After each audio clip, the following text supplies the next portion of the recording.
That was Michael Jackson, and I'm Whoopi Goldberg. And what you just saw was just 60 seconds of what is really a 17-minute miracle of a movie called Captain EO.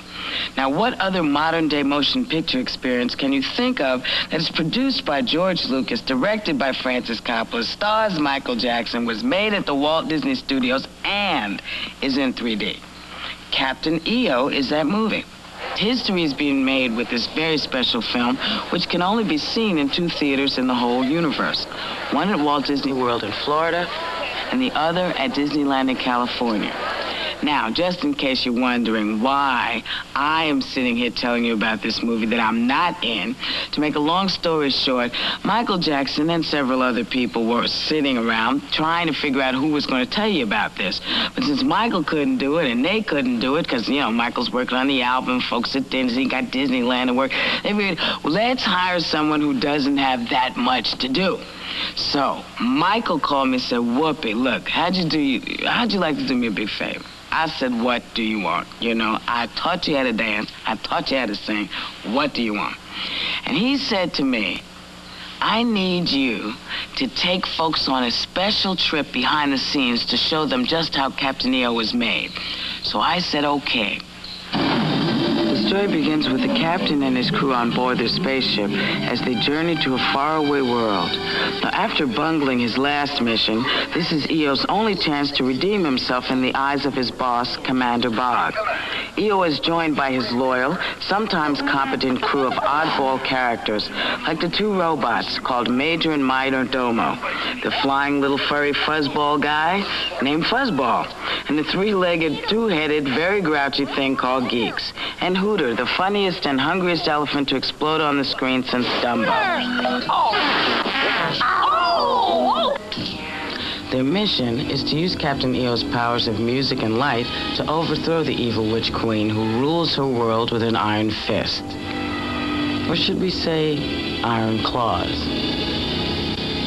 Now, who thinks up these adventures in the first place? Well, meet the Imagineers, the guys at Disney who must have the best jobs in the world. They're actually paid to just sit around and come up with outrageous ideas. For Captain EO, they first had to create an adversary for Michael Jackson's character. It just seemed that that kind of a nightmare industrial world would be a good kind of environment for Michael to play against, because they're so completely at opposites to each other. So I started thinking about the way a world might look if industrialism and fascism and a lot of other unpleasant things had all somehow melded together into sort of an out-of-control, kind of a gray, awful society. The next challenge was designing characters so vulnerable, so childlike, so playful, that inserting them into this obviously threatening environment would create instant visual tension. Disney chairman Michael Eisner began assembling his creative team, starting with Michael Jackson. You know, Michael Jackson is a Disney aficionado. Knows more about Walt Disney than anybody that ever existed. Certainly knows more than I do. And we called up and we said, Michael, would you like to do something with the parks? He said, definitely, but only if you can get George Lucas to protect me. George Lucas is everybody's ideal producer. He's legendary for getting involved in every detail. In Captain EO, he was involved with everything from the creation of the characters to the planning of Captain EO's fight sequences. He immediately sort of goes to the Queen, and she sends the Niche Warriors out, and then he transforms the Niche Warriors, and then the Queen, and then turns around and transforms all the troops. Who could be more qualified to take Michael Jackson into outer space than the creator of Star Wars, with its special effects, eccentric robots, and strange alien creatures? So then we got Michael Jackson and George Lucas, and they both said, well, we need a director that is without equal. And we went right to Francis Coppola. While most people associate Francis Coppola with such dramatic epics as Apocalypse Now and The Godfather, Francis also loves music and has directed several musicals like Finian's Rainbow, One from the Heart, and The Cotton Club.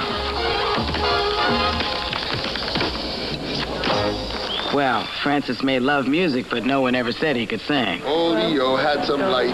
EO, EO, EO. With the light, he brought some color. EO, EO, EO. Of course, singing and dancing is what Michael Jackson is all about.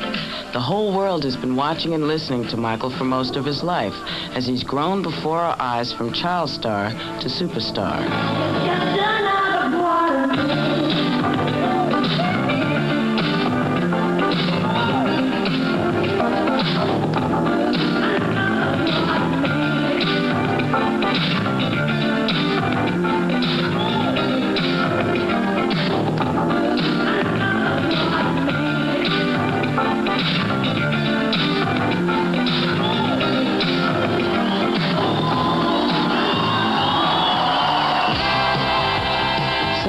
With Michael Jackson, George Lucas, and Francis Coppola ready to make Captain EO, the creation of the sets for The Dark Planet began.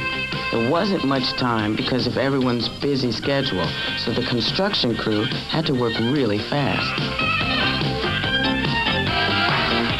Amazing, isn't it? You know, this is the way they'd like to see all movies made in Hollywood. Faster. Being the pros they are, the crew got it done with time to spare. So, with the sets built, filming began. We went behind the scenes on stage number 9, where the top secret production of Captain EO took place. Faster than you can say action, Captain EO finds himself in deep space and in deep trouble. In a fit of hunger, Hooter, the perky pachyderm, has accidentally eaten all the star maps, so the ship is hopelessly lost.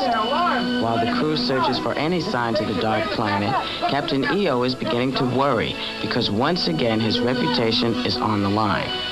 The captain knows that he and the crew are always under the watchful eye of Commander Bog, played by Dick Shawn.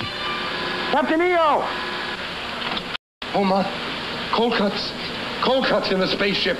Looks like a pig pen. This is a spaceship, not a delicatessen. You know the rules. No hot dogs in space. Breaking the hot dog rule is the least of Captain EO's worries when they're attacked by enemy spaceships. The good news is that they must be in the neighborhood of the Dark Planet. The bad news is it's a lousy neighborhood. The captain and his crew are forced to fly through the treacherous trench city on the surface of the Dark Planet. Going through! No! I need the sails not in. Put a ray in the sail! Oh, my God! Now, everybody knows you can't really zoom off to other planets just yet, so make-believe spaceships have to be built. And in this case, Captain EO's 20-ton spaceship is really being tossed and turned by one Hollywood guy operating a hydraulic pump.